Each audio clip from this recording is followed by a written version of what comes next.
방금 말씀을 통하여서 주께 소망이 있나이다라는 제목으로 여러분과 함께 은혜의 시간을 갖도록 하겠습니다. 살면서 누구나 예외 없이 우리는 고난이라는 것을 경험해요. 어려운 때를 맞이하는 것 같습니다. 그런데 고난이 없으면 참 좋겠다는데 그런 삶은 없는 것 같아요. 모두에게 있는 고난이지만 그 결과물은 근데 좀 다른 것 같습니다. 어떤 이는 그 어려운 시간을 통하여서 조금 더 성숙되고 성장하는 기회로 맞이하는 반면, 또 어떤 이는 그 고난과 어려운 시간 때문에 아예 인생 자체가 주저앉은 경우도 있어요. 여러분은 어느 쪽이세요? 어려운 때 성장하십니까? 성숙해지십니까? 아니면 어려운 때 아예 주저앉으십니까? 저와 여러분은 주저앉기보다 조금 더 성장할 수 있는 발판과 좋은 기회 되면 좋겠습니다. 심기일전하여서 오히려 우리가 계속 시편을 보고 있는데요, 시편의 주요 저자였던 다윗은 어떠한 쪽일까요? 고난 때문에 성숙해질까요? 성장해질까요? 아니면 고난 때문에 주저앉아서 인생이 망했을까요? 성경은요, 다윗은 그 삶에 수많은 고난을 경험했지만 고난 때문에 성장했다고 분명 언급해요. 저는 이 다윗만 이러한 은혜를 경험하지 않기 원합니다. 우리도 같은 걸 경험하기 원해요. 다윗만 고난 때문에 성장하고 성숙해지는 것이 아니라 우리도 같은 은혜, 고난 때문에 어려움 때문에 같이 성장하고 같이 커져서 주님의 은혜가 얼마나 큰지를 알아볼 수 있는 귀한 영혼 되면 좋을 것 같아요. 어려움이 없는 삶이 있으면 좋을 것 같아요. 근데 어려움이 없는 삶이 복일까요? 만약에 그게 진짜 복이었으면 하나님은 그런 삶 허락하실 것입니다.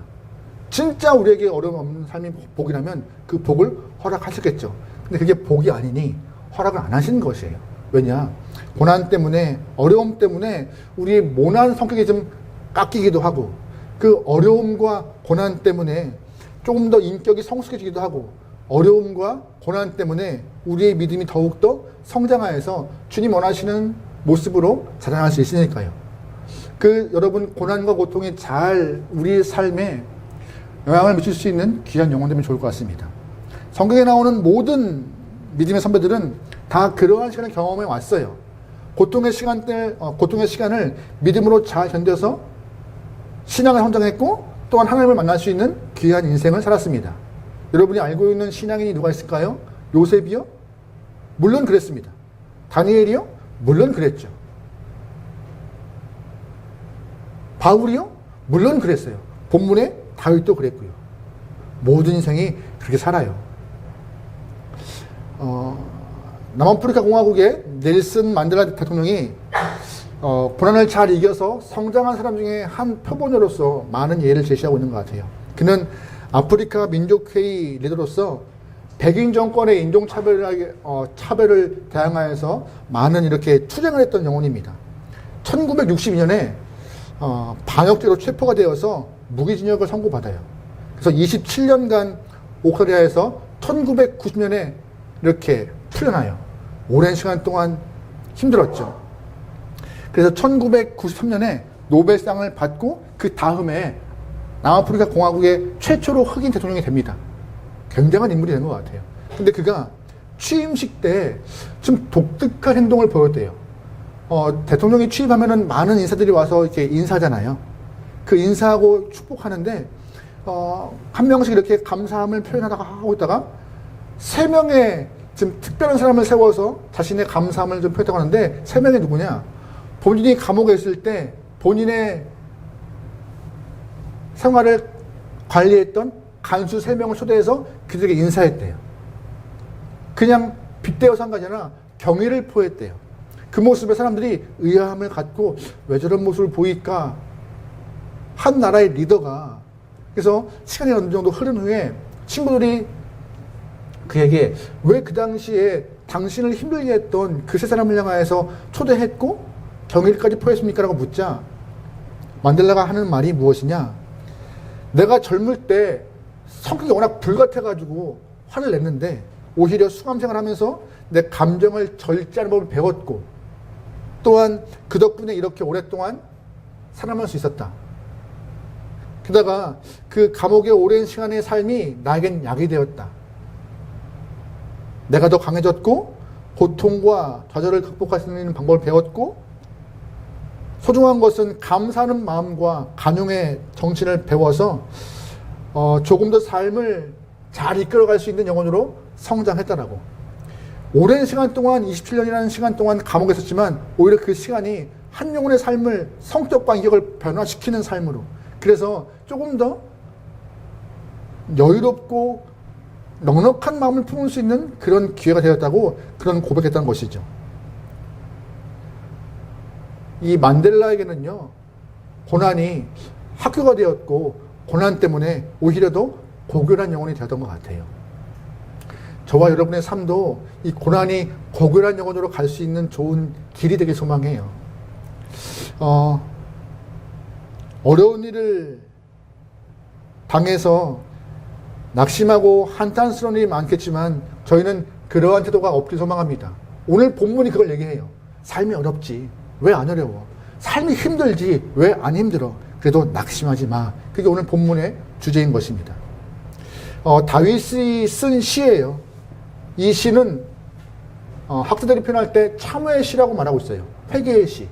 근데 정확히 언제가 배경인지 모르겠지만 어떤 학자들은 앞에 보았던 38편에 있는 시와 연결된 시, 즉 밧세바가 아이를 낳고 나서 아이가 병들었을 때 다윗이 회개하며 쓴 시라고 말하는 경우도 있고, 어떤 이는 압살롬에게 쫓겨서 막 이렇게 피난 갈 때 쓴 시라고 말하고도 합니다. 근데 어느 때는 그건 중요하지 않은 것 같아요. 하지만 중요한 것은 다윗이 그 어려운 상황 가운데 깨달음이 있다는 것이에요. 알고 느끼고 내 삶이 변화시킬 만큼 귀한 은혜가 있었다는 것이에요. 오늘 그걸 좀 배워보려고 합니다. 첫 번째, 다윗이 고난 중에 배운 것이 무엇이냐? 바로 하나님 앞에서 침묵하는 것이 지혜였다는 것입니다. 뭐가 지혜였어요? 침묵이요. 침묵이요. 1절 말씀 다 같이 읽어보겠습니다. 1절입니다. 시작. 내가 말하기를 나의 행위를 조심하여 내 혀로 범죄하지 아니하리니 악인이 내 앞에 있을 때 내가 내 입에 재갈을 먹이리라. 아멘. 1절 말씀 이런 표현 있잖아요. 내 혀로 범죄하지 아니하리니 내가 내 입에 뭘 물려요? 재갈을 물린대요. 사람들이 다윗을 향해서 말해요. 다윗 죄가 받는 거야. 다윗 이제 끝난 것 같아. 다시 못 설 거야. 아주 그냥 꼬꾸라져 망한 것 같아. 라고 사람들이 수군거리기 시작합니다. 실제로 다윗이 그 아들 압살롬의 반역으로 도망갈 때 많은 사람들이 다윗을 향하여서 비난했어요. 압살롬을 칭송하는 마음 때문에 다윗을 천대했고 몹살게 굴었고 또한 비난했습니다. 등 돌렸어요. 또한 다윗과 함께 했던 많은 신하가 다윗을 배신했습니다. 그때 다윗이 했던 모습이 어떤 건지 아세요? 1절 말씀에 혀로 범죄하지 않기 위해서 재갈을 물렸대요. 하고 싶은 말이 얼마나 많겠어요. 얼마 전까지 나와 함께 국정을 논의했던 신하들이고 얼마 전까지 나를 칭송했던 많은 백성들 향해서 나 아니다, 그런 사람 아니다라고 말하고 싶지만 그렇게 하지 않았대요. 그냥 묵묵히 걸어갔대요. 재갈을 물린 건 뭐예요? 말을 하지 않겠다는 것이에요. 말하고 싶지만 말하지 않겠다고 참는 것입니다. 그 속이 오죽하겠어요. 하늘 많으면. 그래도 다윗은 입을 닫고 맞대응하지 않았습니다. 여러분 혹시 이런 적 없으세요? 혹시 어려운 일 당했을 때 괜히 오해를 받아서 그 일을 내가 하지 않았음에도 뒤집어 씌움을 당한 일, 소위 말하면서 좀 누명을 경험한 일, 답답하죠. 그게 아니라고 막 세게 말하고 싶은데 그렇게 말해야 내 속이 풀릴 것 같은데 찾아가서 나를 오해하는 사람들, 나를 험담하는 사람 향하여서 당신이 왜 그렇게 생각하지 않아? 그거 아니야. 진짜 진실은 말이야. 이렇게 저렇게 말하고 싶은데 그렇게 말하면 풀릴까요? 그 상대방이 나를 이해하고 그랬구나. 정말 이해하고 나를 이해할까요? 믿어줄까요? 오히려 더 공격의 빌미를 제공하여서 말꼬리 잡고 싸우는 일이 비일비재합니다. 그래서 다윗은 아예 입을 닫고 있는 것이에요. 여러분 말싸움으로 해결될 일이 많이 있는 것 같아요? 많이 없는 것 같아요. 그러면 다윗이 오늘 침묵을 해요. 범죄하지 않으려고 입에 재갈을 물고 침묵합니다. 그러면 그 침묵하는 속은 좋을까요? 아유 좋아. 편해. 이렇지 않았어요. 2절 말씀 보세요. 내가 잠잠하여 선한 말도 하지 아니한대요. 근데 내 마음에 뭐가 더 커진대요? 근심이 더 심해진대요. 3절 말씀. 마음이 내 속에서 더 뜨거워진대요. 입을 다물고 있으면 평안해지면 좋은데 입을 다물고 있으면 더 근심이 커지고 더 뜨거워서 미치겠대요. 미치겠대요. 그럼에도 입을 다물고 있습니다. 그게 지혜라고. 왜 그랬을까요? 왜요? 그게 하나님의 방법이니까요. 우리가 오해하는 것, 착각하고 있는 것이 하나 있는데 무엇이냐? 우리가 말로 모든 문제를 해결할 수 있다고 생각하세요. 내가 가서 말해볼게. 내가 해결해볼게. 내가 따져볼게. 옳고 그름을 내가 한번 갈라볼게. 그 옳고 그름을 갈라지면 쉽게 갈라지나요? 안 갈라져요. 개인의 이득과 생각이 다 다르기 때문에 그게 옳다고 말하지만 상대방은 옳지 않을 수가 있는 거거든요. 서로 감정 싸움이 더 커져요. 뭐 멀리 갈 필요 없어요. TV만 틀면은 정치인들이 하는 얘기를 보세요. 서로가 자신의 입장을 말하잖아요. 말로 풀기 위해서. 풀어지나요? 안 풀어져요. 안 풀어져요. 여러분, 아이들에게 손을 안 대기 위해서 훈계합니다. 입으로. 좋은 말로 훈계해요. 그럼 말로 해결될까요? 어제 안살만 살짝 운동하면서 했던 이야기인데 저는 그런 마음이 있어요. 이 매가 필요하다. 때려한다는 것이 아니라 매가 필요할 때가 있더라. 왜? 말로 안 되니까. 어떤 아이가 이렇게 쓴 얘기를 좀 봤어요. 선생님과 엄마의 공통점이 무엇인가? 뭔지 아세요? 선생님과 엄마의 공통점. 옳은 말을 기분 나쁘게 한대요. 맞는 말이래요. 들어도 엄마가 하는 말도 맞고 다 맞대요. 근데 기분 진짜 안 좋대요. 뭐예요? 감정이 상하는 거예요. 감정이 상하니 말로 해결이 안 되는 거고 해결할 의지가 없는 것이죠. 맞지만 귀를 막아버리는 것이죠. 그게 우리 아이들을 가르치면서 교육하면서 키우면서 느끼는 감정 아닌가요? 근데 문제는 우리의 부모님들도 똑같이 썼을 거예요. 안 때리고 입으로 잘 훈계하여 가르쳤지만 교회는 어때요? 교회에서 옳고 그름을 막 가른다 하지만 그 옳고 그름 때문에 서로가 상하는 것은 감정밖에 없어요. 문제는. 그래서 말로 해결하는 것이 정말 쉽지 않습니다. 쉽지 않아요. 그 어려운 상황에, 고통받는 상황에 사람들이 오해하고 누명 쓰는 과정 가운데 다윗이 입을 열어서 그거 아니다라고 쉽게 선포하고 왕의 입장에서 말하지 않은 이유는 딱 하나였어요. 침묵 속에서 나 또한 죄가 있음을, 잘못했음을 발견한 거예요. 그래, 나도 무엇인가를 제공했고 비밀을 제공했다는 그 모습을 봤던 것이죠. 8절 말씀 볼게요. 8절입니다. 시작. 나를 모든 죄에서 건지시며 우매한 자에게서 나에게 있는 모든 죄가 드러난 거예요. 하나님, 내가 입을 다물고 있다 보니 그 죄가 떠올라서 그 죄 안에 있는 나를 건지소서라고 말하고 있는 것이죠. 너 그거 틀렸어. 옳지 않아. 내가 맞아라고 말하고 싶지만 어느 순간 그 상대방을 향한 손이 나를 향하여서 너도 죄가 있잖아라고 가르치시는 침묵 속의 은혜가 있다는 것입니다. 그래서 9절 말씀. 내가 잠잠하고 입을 열지 아니함은 주께서 이를 행하실 까닭이다. 하나님이 나의 삶에 고난을 허락하신 이유래요. 내가 침묵한 이유가 뭐예요? 하나님이 고난을 허락하셨다. 그래서 그 길을 그냥 걸어갈 뿐이다. 걸어가는 과정 가운데 내가 죄가 드러났고 발견됐고 그래서 회개할 수밖에 없는 영혼이 나는 되었던 것이다. 상대방에 향하여서 옳고 그르다 손가락 잘 이유가 없다. 나 또한 같은 사람이다라고. 그래서 다윗은 말하고 있는 것이에요. 그냥 입을 다물고 있다는 것이 지혜라는 것에 대해서. 사실 다윗이 압살롬의 반란을 통하여서 도망갈 때 사울의 친족이었던 시므이가 다윗을 막 비난했어요. 한 사람이 왕을, 임금을 막 비난하고 있는 것인데 다윗 아무 말도 안 해요. 사람들이 시므이를 향해서 그 신하들이 어떻게 하려고 하자 다윗이 말려요. 하지 마라, 하지 마라. 그만큼 잠잠했어요. 왜 그랬을까요? 말로써 해결할 수 있는 것이 아니기 때문에. 그래서 다윗의 마음은 딱 하나였어요. 침묵으로 주 앞에 맡겼습니다. 하나님, 주님이 해결하실 일인 것 같습니다. 내가 아무리 말로써 옳다고 증명해도 서로의 감정만 상하고 내가 맞다고 서로 목소리만 커지는 상황인데 주님이 해결하셔야 됩니다. 여러분, 그러기에 침묵 속에서 더 발견할 수 있는 주님의 인도하심과 지혜가 여러분 삶에 임하길 소망합니다. 그래야 살아요. 그래야 살아요. 그래야 살 수 있는 거예요. 그러면서 다윗이 오늘 두 번째 본문에서 주시는 교훈은 무엇인가? 침묵 속에서 삶을 걸어가다 보니 인생의 한계와 우리의 연약함, 인생의 허무함을 좀 알게 되는 거예요. 인생 별거 아닌데 그렇게 목소리 높여서 쌓을 필요가 있는가라고. 4절 말씀 읽어보겠습니다. 시작.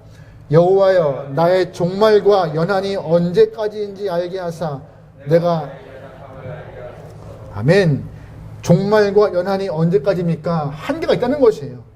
사람들이 다윗을 조롱하고 핍박할 때 대꾸조차 할 수 없는 처지이지만 중요한 것은 다윗은 그 상황 가운데 그래, 네가 아무리 네가 옳다고 큰 소리지만 너도 얼마 안 남은 삶이야. 한계가 있어. 나와 별반 다르지 않아라고 그렇게 이해하는 것이죠. 우리 5절부터 6절 한번 읽어보겠습니다. 시작.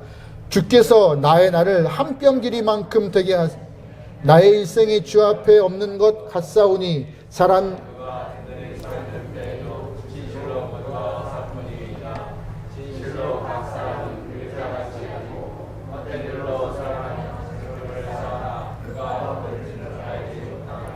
아멘. 잘 보시면 5절 말씀에 우리가 좀 주목할 표현이 있습니다. 나의 날이 얼마만큼 됐나요? 나의 날이 한 뼘밖에 안 된대요. 한 뼘이요. 그만큼 길다 짧다? 짧다. 여기 계신 어르신들, 연세가 좀 있으신 우리 어르신들은 금방 느끼실 거예요. 인생 참 빨리 가더라. 빨리 가더라. 저는 꼰대이기를 원치 않습니다. 근데 아이들을 상대하면 꼰대가 돼요. 아빠가 군대에 있을 때, 아빠가 고등학교 때, 아빠가 자꾸 꼰대가 돼요. 근데 저는 그때 일이 생생하거든요. 그때 일이. 벌써 20년 전 일이지만 생생해요. 근데 어르신들은 오죽하시겠어요. 아이들을 낳고 기르는 상황 가운데 그 모습이 다 떠오르실 거 아니에요. 다 떠오르실 거 아니에요. 그만큼 짧고 빨리 가는 게 인생인 것 같아요.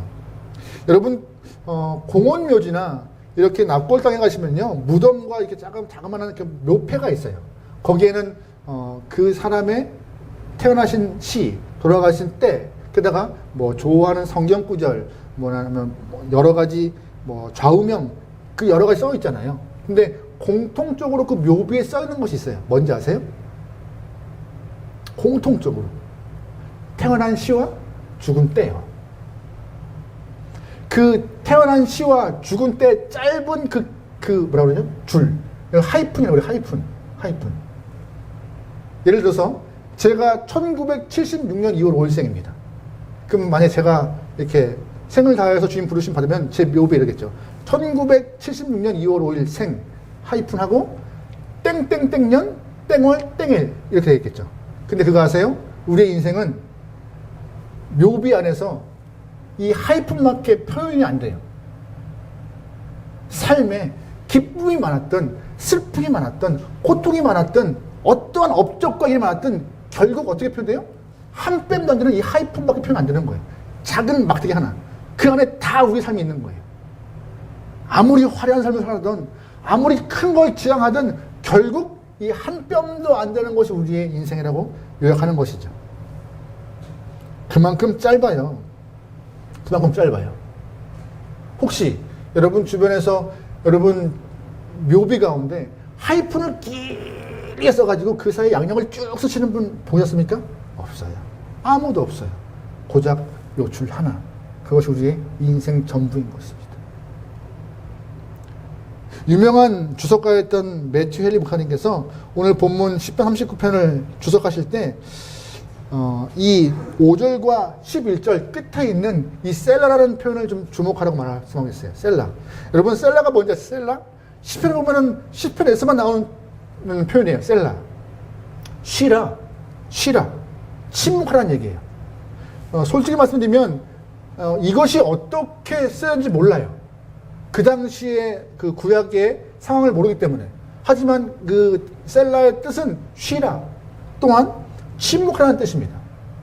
매튜엘리 목사님께서 이 말씀을 보시면서 오늘 본문 10편 39편 말씀을 읽을 때 5절과 10절 이 뒤에 있는 셀라를 읽을 때 좀 쉬고 읽어라.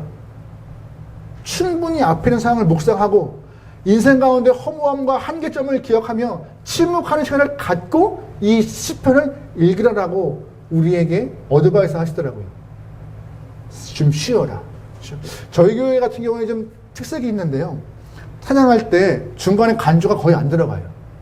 쭉 스테이트 불러가잖아요.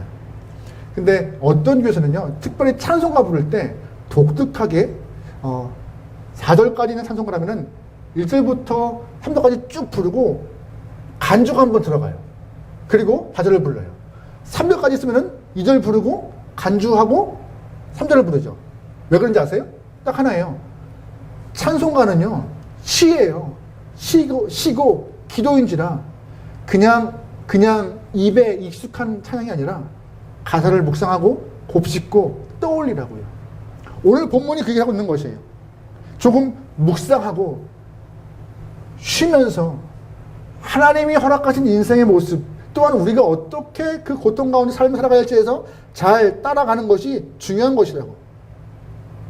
잠깐 쉬면서 덧없이 흘러가는 인생, 헛되버린 그 삶의 진리들을 다 떠올리며 주의 말씀이 얼마나 큰지를 알아가는 그 쉼의 시간을 갖고 시편을 읽으라고 오늘 본문을 말하고 있는 것입니다. 저는 아직 미국을 가보지 못했어요.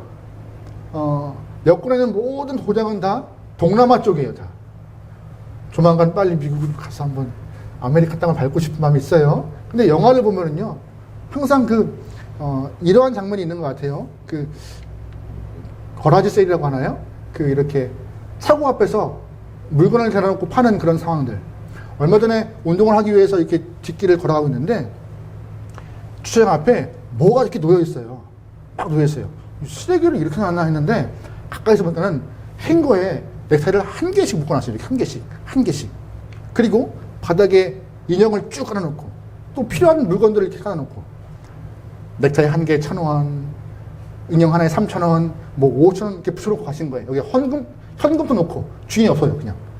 필요하면 풀어서 놓고 가져가라는 거죠. 오, 이런 거 있구나, 우리나라에도. 근데 미국에는 그런 일이 자연스러운 것 같아요. 차고 앞에서 본인의 물건들을 내다 파는 그런 상황들. 많은 사람들이 그래서 싸게 물건을 매입하여서 자기 삶에 이용하기도 하죠. 어느 날 미국의 한 가정에 나이가 지긋하신 어르신이 돌아가셔서 자녀들이 집안의 물건을 다 팔아 이 거라지 세일을 한 거죠. 차고 앞에서 물건을 다 팔아가고 있는 것이에요. 아버님 돌아가시니까 필요가 없는 것이었으니까. 이쁜 상자도 상자 안에 다 물건을 싸놓고 했는데 지나가는 사람이 필요할 물건이 있나 바라보는 과정 가운데 상자를 열어보니 상장, 트로피, 공로패 이런 것들이 다 있던 것이에요. 이런 것들을 교본으로 쓰고 싶어서 이 상자도 파십니까? 라고 여쭤보니 자녀들이 판다고 하더라고요. 얼마에 팔아요? 조금 여러 가지 귀한 것들이 많다 보니 좀 비싼 값을 부를 줄 알았지만 자녀들 말 10불 주시면 됩니다. 10불이면 얼마예요? 지금 14,000원 정도 되죠? 그거 아세요? 상장을 받기 위해서 얼마나 노력했을 거예요. 트로피를, 공로패를 받기 위해서 얼마나 했었을 거예요. 하지만 상자 안에 있는 그 모든 트로피, 공로패, 상장 그냥 13,000원에 불과한 인생이 우리의 삶이라는 거예요. 오늘 본문 보세요. 6절 말씀, 5절 후반 6절 말씀. 헛된 일에 소란하며 재물을 쌓으나 누가 거둘지 알지 못한다. 무슨 말이에요? 땀을 흘리고 애쓰지만 돈을 모으기 위해서 노력하지만 내가 죽고 나면 그 돈 누구에 갈지 몰라. 이 얘기예요. 누구에게 그 돈 갈지 몰라. 나는 돈 벌려 하지만 그 돈 내가 못 쓰고 죽는 일이 많다는 것이에요. 그만큼 인생이 우리가 헛것을 향하여서 뛰고 있는 것이 우리의 삶이라고. 컷것을 향하여서 필요한 것이 아니라 내가 쓸 수도 없, 쓰지도 못하는 것에 대해서 그렇게 쌓아놓고 있는 것이. 그래서 오늘 다윗은 주목해요. 그 땅에 있는 것에 주목하지 말고 다른 것을 향하여서 마음 쏟으라고. 그것이 무엇이에요? 바로 영생이라고, 구원이라고요. 세 번째, 오늘 본문은 말하고 있는 것은 뭐예요? 그래서 인생의 소망은 이 땅에 있지 않고 하나님께 있다고 다윗은 말합니다. 우리 7절 말씀 다 같이 읽어봅니다. 7절입니다. 시작. 주여, 이제 내가 무엇을 아멘. 나의 소망은 누게 있어요? 주께요. 인생을 살다 보니 허무하고 사람들이 뭐라고 해도 답을 할 수 없을 만큼 그런 삶이지만 내 삶의 소망은 이 땅에서 찾을 때 답이 없지만 주님께 있습니다라고. 히브리 성경을 보면은요, 7절 앞에 부야타라는 단어가 있는데 그것이 오늘 한글에서는 빠져 있어요. 부야타가 무엇이냐? 바로 그러므로 이제라는 뜻이에요. 그러면 7절 말씀에 그러므로 이제 나의 소망은 누구에게 있다? 주님께 있다. 앞에는 모든 이야기들, 앞에는 모든 상황들, 허무한 인생, 사람들이 뭘 해도 침묵으로 할 수밖에 없는 내 인생이지만 그럼에도 내 삶의 모든 순간은 주님께만 있습니다라고. 인간의 유한함은 누구도 부인할 수 없습니다. 혹시 여기 계신 분들 중에서 나는 평생 살 수 있어라고 다짐하시는 분 계세요? 아니면 내 힘은 점점 커져서 이 땅에 누구보다 강한 영웅 될 거라고 믿으시는 분 계세요? 교만이십니다. 진시황도 평생 살기 위해서 불로초를 찾았지만 그 영혼도 못 견디고 삶을 마감했죠. 삶은 다 유한해요. 다윗도 그 유한함을 말하고 있습니다. 시편 89편에 이런 편이 있습니다. 나의 때가 얼마나 짧은지 기억하소서. 나의 때가 얼마나 짧은지, 짧은지. 이 시편에 있는 89편에 있는 그 시편의 기자만 내 생이 짧지다라고 말하고 있을까요? 아니, 우리도 알아요. 우리 삶이 얼마나 짧은지. 길어야 지금은 100세라고 하는데 100년. 참 빨리 갑니다. 다윗은 그 상황을 알았던 거예요. 인생 참 짧고 허무하다. 그래서 의지할 것은 이 땅이 아니라 눈을 들어 바라볼 수 있는 평생의 삶을 허락하시는 하늘이더라고. 그래서 이제 나의 소망은 주님밖에 없더라고요. 하나님께서 인생의 한계와 허무함이 있는 그 우리의 삶 가운데 그 모든 것을 이기기 위해서 주신 것이 있습니다. 그 주신 것이 바로 영생입니다. 짧은 삶, 한계의 삶, 한계성이 있는 유한함이 있는 우리의 삶에서 허락하신 그 영생의 은혜예요. 요한복음 10장 말씀에 이런 편이 있습니다. 요한복음 10장 말씀 같이 읽어요. 시작. 내가 그들에게 영생을 주노니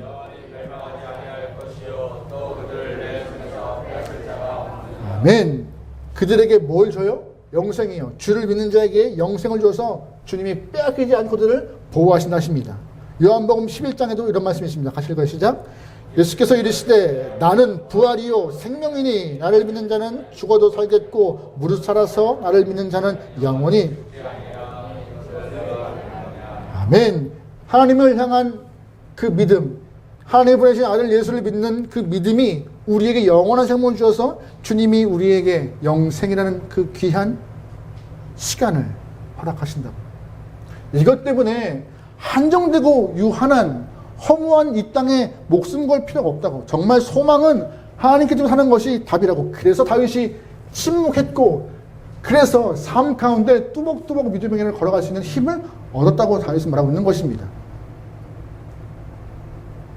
여러분 삶에 다윗과 같은 그런 일이 있기 소망해요. 내가 바랄 것은 이제 주님밖에 없습니다. 내가 바랄 것은 주님을 향한 영생을 소망합니다. 나를 허락하신 그 은혜의 귀한 시간을 걷겨갑니다라는 하늘의 소망을 품고 살기 소망합니다. 그것이 우리에게 주신 귀한 은혜예요. 결국 다윗은 이러한 은혜를 다 경험하여서 오늘 마지막 절에 아주 멋진 표현을 해요. 같이 한번 읽어볼게요. 시작.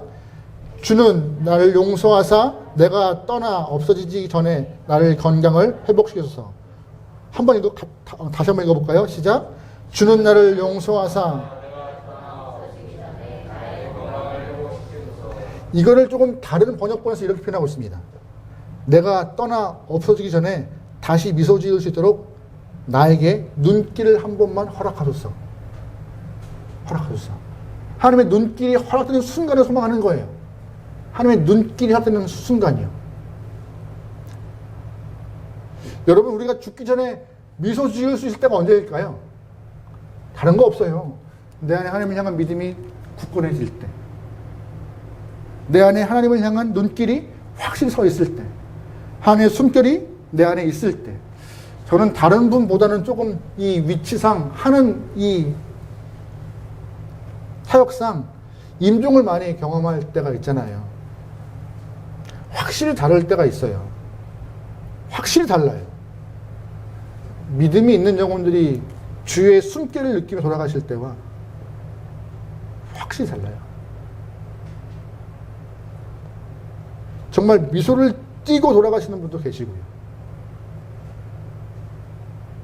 갑작스러운 사고로 얼굴에 근심을 갖고 돌아가시는 분도 계시고. 여러분, 마지막까지 여러분 인생에 허락하신 그 은혜를 통하여서 미소가 끊이지 않는 삶이 이게 소망합니다. 다윗은 그걸 말하고 있는 것이에요. 미소가 끊이지 않는 삶. 인생 가운데 쉽지 않지만 주를 의지할 때 가능합니다. 인생 가운데 어려움의 시간이 있고 고통의 시간이 있고 삶의 고난이 있을 때 미소가 쉽지 않지만 침묵으로 걸어가며 하나님이 허락하신 부으시는 영생을 통하여서 또한 주님만의 답임을 깨달으면서 미소가 일차는 삶, 그것이 우리에게 답이더라고. 오늘부터 여러분 삶에 이 땅이 아닌 하늘을 향한 목표를 갖고 건강하게 성장하여서 주님이 원하시는 삶의 열매를 많이 맺기 소망합니다. 오히려 힘들 때 주님을 더 부르시면 그때 주님을 더 만날 수 있는 기회입니다. 그때 어려울 때, 고난할 때, 그때 소망은 주님밖에 없습니다라고 간구하는 모든 영혼 되어서 주님을 알아가고 주님을 체험하고 더욱더 건강한 믿음 성장할 수 있는 모든 영혼 되기를 주의로 축원합니다. 아멘.